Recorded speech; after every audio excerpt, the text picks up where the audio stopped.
Welcome to a YouTube channel school tutor.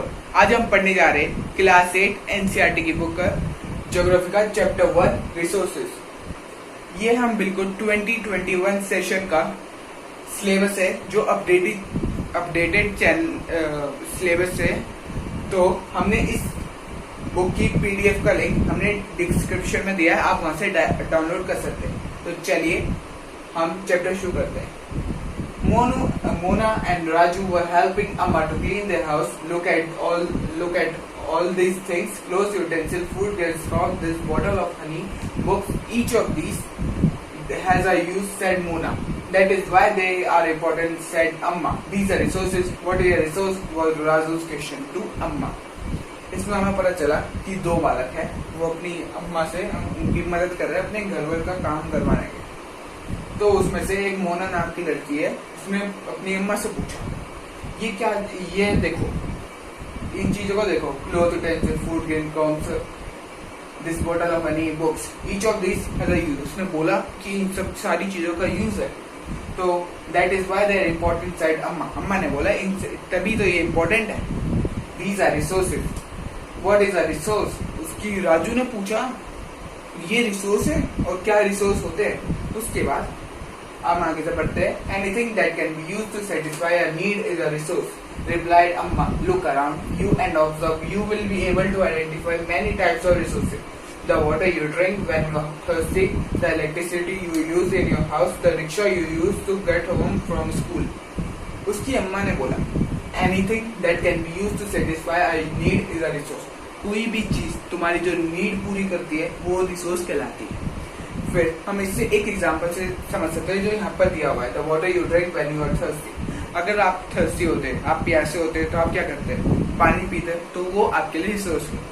अगर आपको electricity जो आपके घर में आती है वो भी आपके लिए रिसोर्स है, क्योंकि आप पंखा चलता है, एसी चलता है उन चीजों से। फिर the rickshaw you use to get home from school, जो रिक्शा बस आप स्कूल जाने के लिए यूज करते हैं वो भी आपके लिए रिसोर्सेज है। The textbook you use to study are at resources. Your father has prepared a tasty snack for you. The fresh vegetable he has used are also resource. आपके फादर ने जो आपके लिए टेस्टी स्नैक बनाया है और जो आप टेक्स्ट बुक यूज करते हैं स्टडी करने के लिए, वो सब फ्रेश वेजिटेबल आपके लिए रिसोर्स। अब हम अगला पैराग्राफ पढ़ते हैं। Water, electricity, rickshaw, vegetable and textbook have something in common. इन सारी चीजों में कुछ ना कुछ कॉमन जरूर होता है। They have all been used by so they have utility. ये सारी चीजें तुम्हारे द्वारा यूज की गई है, तो इसमें यूटिलिटी। अब आपके मन में क्वेश्चन आता होगा क्या होती है यूटिलिटी?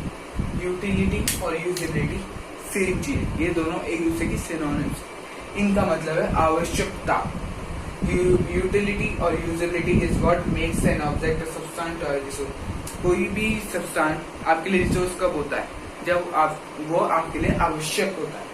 इसके लिए इन लाइन में बोला यूटिलिटी और usability is what makes an object और सब्सटेंस अ रिसोर्स। आपको अब तक समझ में आ गया होगा। अब हम अगला पैरा समझते हैं।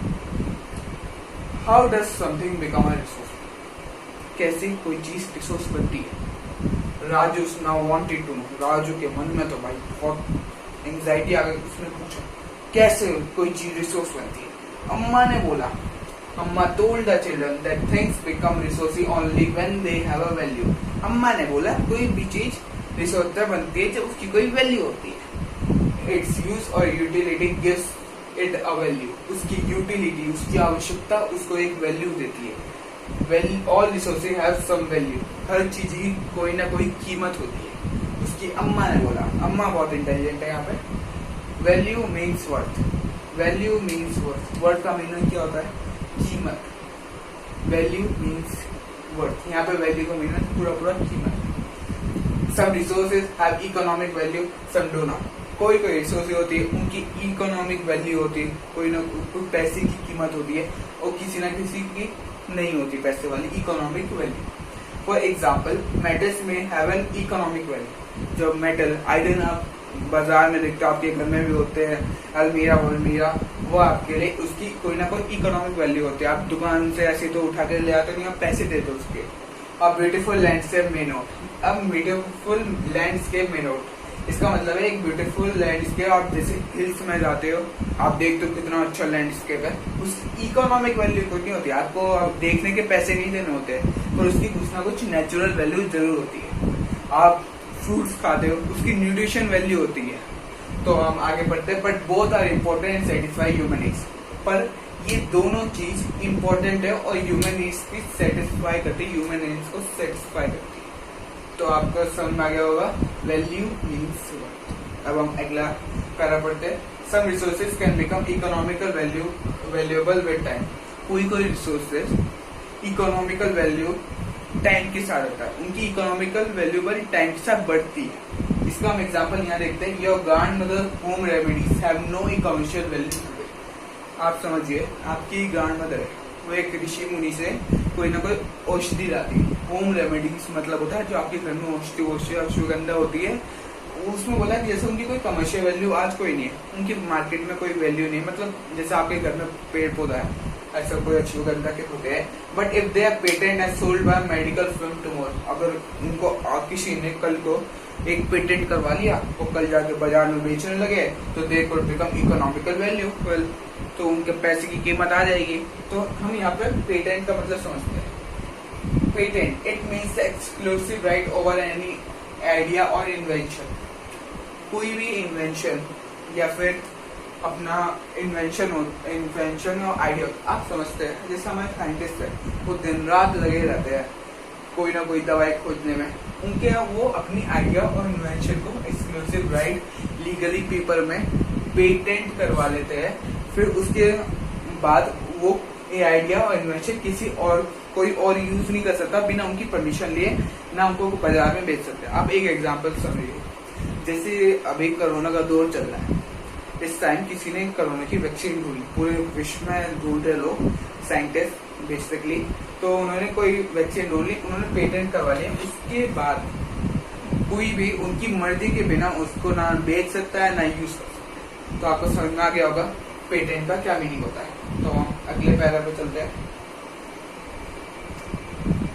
Time and technology are two important factors that can change substances into resources। Time और टेक्नोलॉजी दो ऐसे फैक्टर हैं जो एक सब्सटेंस को रिसोर्सेज में बदल सकते हैं।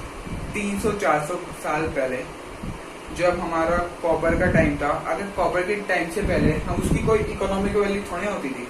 टाइम और टेक्नोलॉजी ने उसको ऐसा बनाया है, उसके फिर बाद में वायर्स बने, फिर तभी तो उसकी इकोनॉमिकल वैल्यू आई।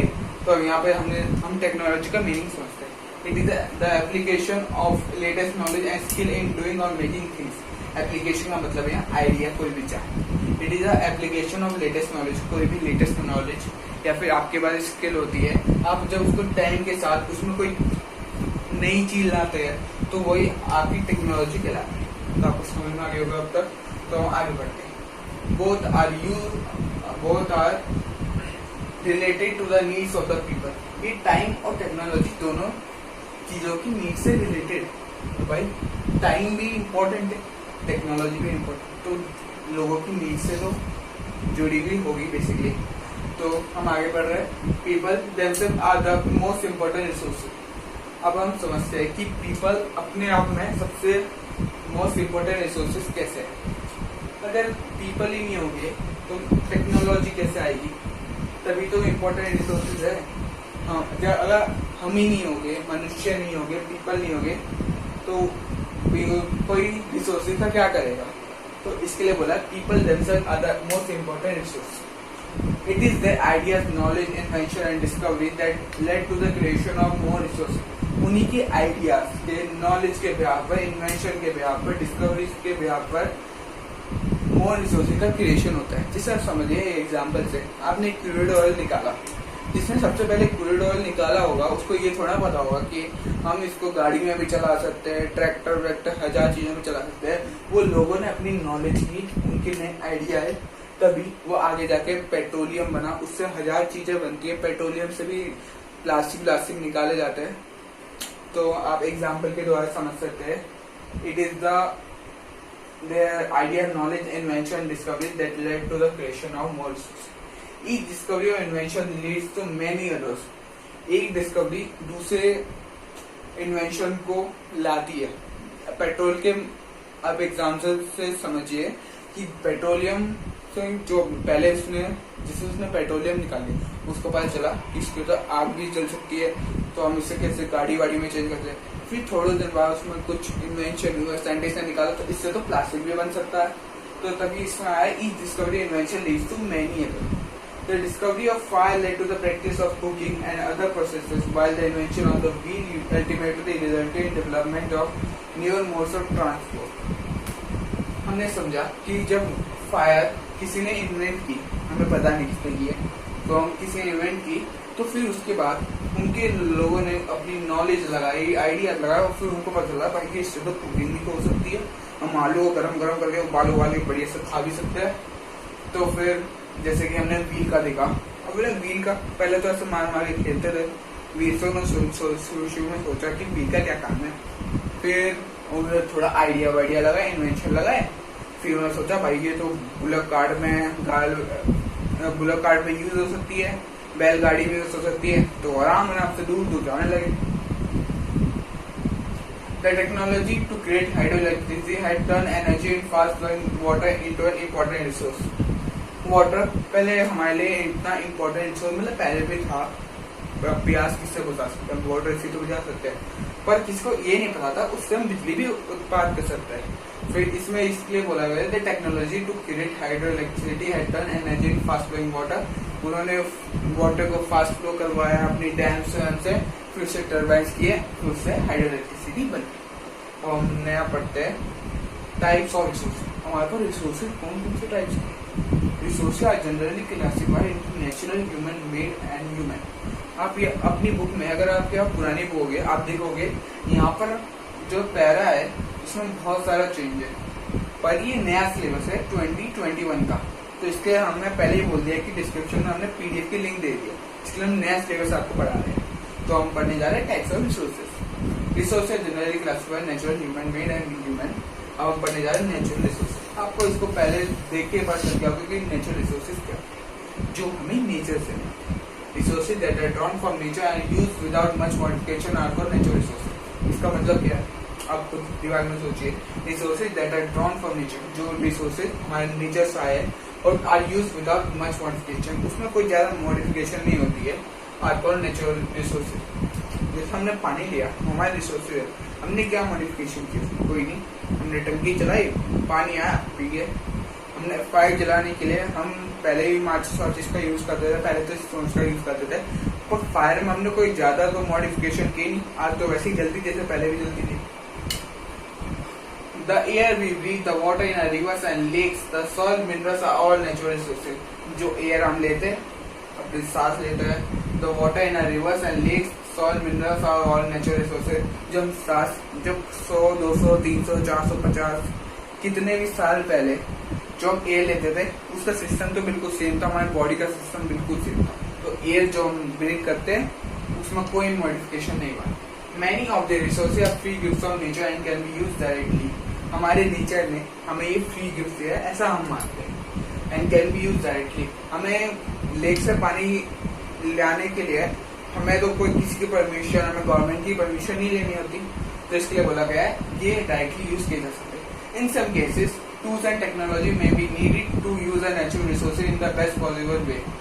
इन थोड़े कोई भी केसेस में हमें टूल्स और टेक्नोलॉजी की यूज करना पड़ता है नेचुरल रिसोर्सेज को बेस्ट पॉसिबल यूज करने के लिए। आप समझिए, क्रूड ऑयल निकालते हैं हम उसको, फिर हम रिफाइनरी में लेके जाते हैं, रिफाइनरी में हम उसको बिल्कुल रिफाइन करते हैं, फिर वो बिल्कुल एकदम बढ़िया पेट्रोल डीजल मिलता है।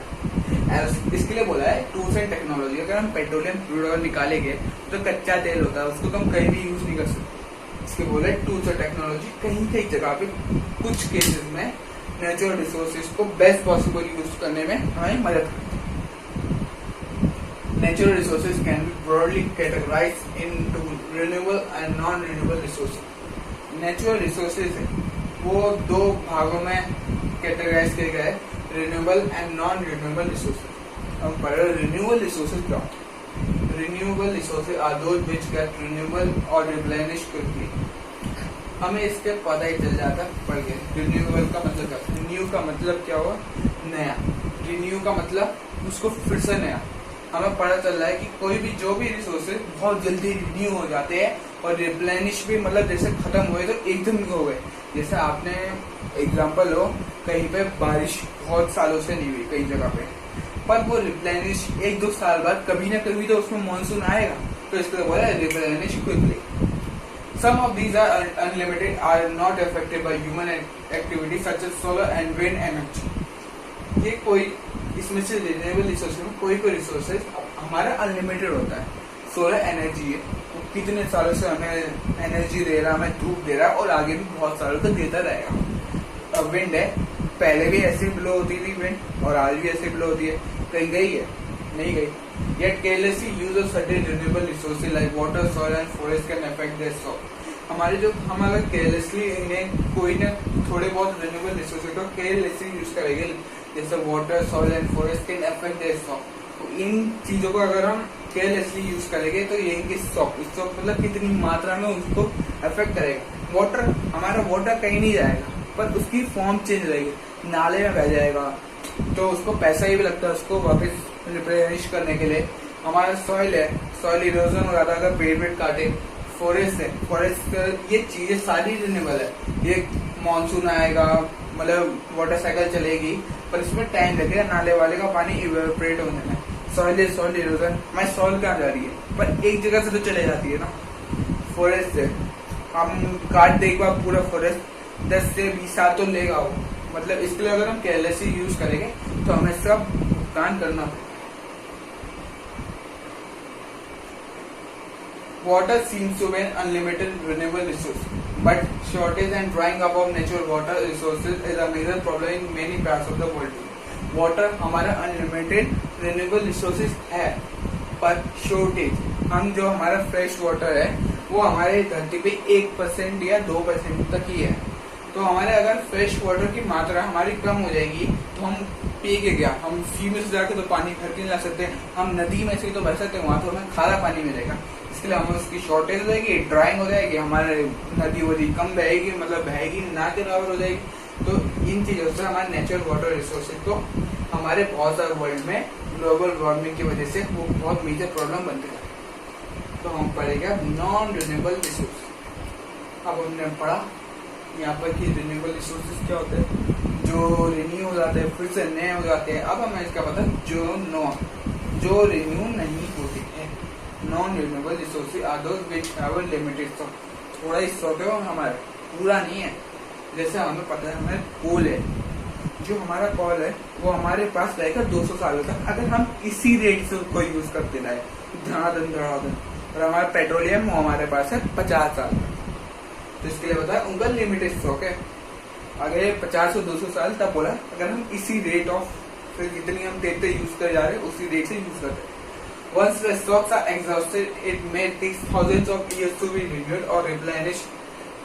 अगर एक बार स्टॉक कोल खत्म हो गया, भैया तुम मर जाओगे, 7 जन्म ले लोगे, कितने भी जन्म ले लोगे, मिलियंस ऑफ इयर्स तो कितने जन्म ले लोगे, तब तक वो आएगा नहीं वापस हमारे पास। पेट्रोलियम का भी यही हाल है।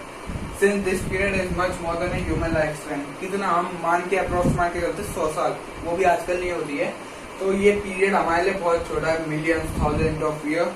तो क्या एक अगर हमने जैसे 5 साल की उम्र में कोई कोल वोल जला दिया, हम 100 साल तक वो वापस नहीं आएगा हमारे पास। 2020-21 का सिलेबस आप देख लो, 2020 और 21 का।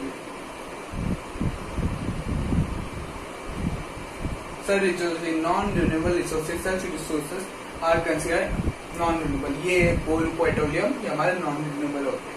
कोल पेट्रोलियम नेचुरल गैस और सब एग्जाम्पल, नेचुरल गैस की हमारा नॉन रिन्यूएबल है। The distribution of natural resources depends upon number of physical factors.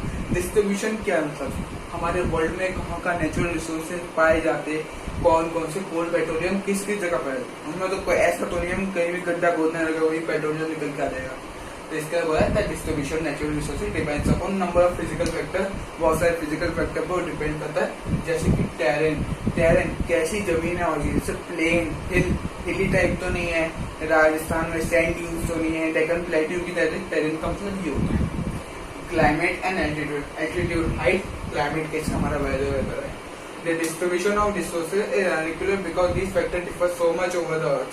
ये हमारे रिसोर्सेज जो हमारे अनइक्वल है क्योंकि ये हमारे जो फैक्टर्स है ये हमारे पूरी पृथ्वी पर बहुत जगह डिफर करते हैं। अंटार्कटिका में राजस्थान जैसा मौसम तो होगा नहीं, या फिर हिमालय में कहीं राजस्थान जैसा मौसम हो जाएगा, वहाँ प्लेन हो गए। इसके हमारी हर जगह टेरेन अलग है, क्लाइमेट अलग है, एल्टीट्यूड अलग है, इसकी वजह से इन डिस्ट्रीब्यूशन रिसोर्सेज का अलग अलग है। अब हम पढ़ने जा रहे हैं human made resources. Sometimes natural substance become resources only when their original form has been changed. कोई ना कोई नेचुरल रिसोर्सेज तभी नेचुरल सब्सटेंस तभी रिसोर्सेज बनता है तब उसका ओरिजिनल फॉर्म चेंज होता है। हमने कोल का ले लिया, मतलब कोल तो हम ऐसे यूज कर सकते हैं, वैसे हम डायमंड ले लिया, हमें कोल नेचुरल रिसोर्स मिलती है, पर अगर हम उसको तब तक फैक्ट्री में लेके नहीं जाएंगे तब तक तो हमें डायमंड तो मिलेगा नहीं, है तो डायमंड भी नेचुरल रिसोर्स ही। Iron ore was not a resource until people learn to extract iron from it. Iron ore का मतलब होता है एक पत्थर ले लिया, उसमें बहुत तरह के रिसोर्सेज होते हैं, तो इसकी वजह से बोला है आयरन ओर। आयरन ओर हमारे तब तक रिसोर्स नहीं था, तब तक हमें ये नहीं पता था कि उसमें से आयरन कैसे निकाले। People use natural resources to make up buildings, bridges, roads, machinery and vehicles which are known as human made resources. People ने natural resources को use किया बिल्डिंग बनाने के लिए, बिल्डिंग में सीमेंट वेंट, ब्रिजेस में भी स्टील, रोड्स बनाने में तारकोल, इन चीजों का यूज किया ह्यूमन। ये चीजों को जब हम नेचुरल रिसोर्सेज को नेचुरल सब्सटेंस को रिसोर्सेज बना देते हैं वही बोलते हैं human made resources. Technology is also human made resources. जो टेक्नोलॉजी कौन लाता है? ह्यूमन ही तो लाते हैं, इसकी वजह से ये है टेक्नोलॉजी ह्यूमन मेड रिसोर्सेज। और तो हम अगला पैरा पढ़ने जा रहे हैं। तो इस पैरा में हम नेचुरल रिसोर्सेज के बारे में पढ़ेंगे। So people like us use natural resources to make human made resources, said Mona nodding and understanding. Yes, said Raju. इसमें बोला है कि पीपल जो हमारे जैसे है वो नेचुरल रिसोर्स को ह्यूमन मेड रिसोर्स बनाते हैं, ऐसा मोना ने बोला अपना सर हिलाते हुए कि वो समझ गई है, और यस बोला राजू ने। आप तक अगला पार्ट बहुत जल्द पहुंच जाएगा। इसके लिए अगर आपको लेक्चर अच्छा लगा हो तो लाइक कीजिए, ज्यादा से ज्यादा शेयर कीजिए और अपने डाउट कमेंट में पूछिए, और इस चैनल को सब्सक्राइब कीजिए और बेल आइकन दबाइए।